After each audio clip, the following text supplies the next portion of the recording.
Existuje viacero predstav o tom, ako má fungovať zdravotníctvo. Jednou z predstav, ktorá je rozšírená aj na Slovensku, je centrálne riadené zdravotníctvo, v ktorom existuje iba jedna zdravotná poisťovňa, ktorú vlastní štát. Štát vlastní nemocnice aj ambulancie a určuje, kedy čo pacient dostane. Problém centrálne riadeného zdravotníctva je, že nevie dohliadnuť reálne na to, akú kvalitu služby nakoniec pacient dostane.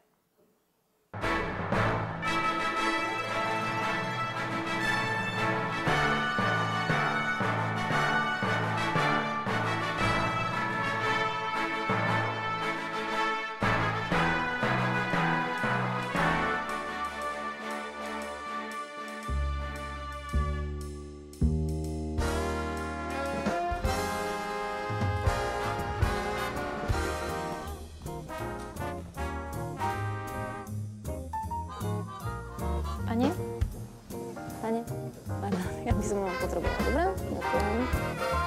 105, áno. Ďakujem. Ahoj. 202? Dobre, ďakujem pekne. Dobrý deň.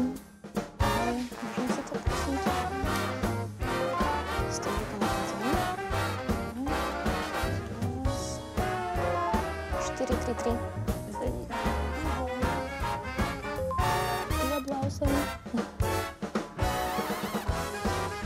Deň.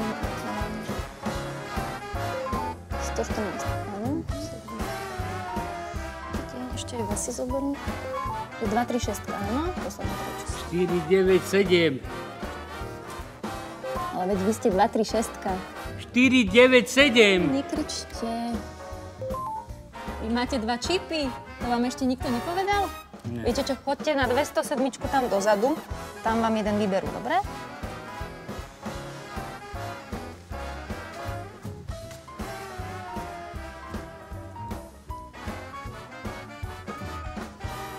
Vážení pacienti, dnes už neordinujeme, ale nezabúdajte, vládna kontrola je tu len pre vás. Iba tak zaručíme najvyššiu úroveň nášho zdravotníctva. Rovnosť, solidarita, zdravie.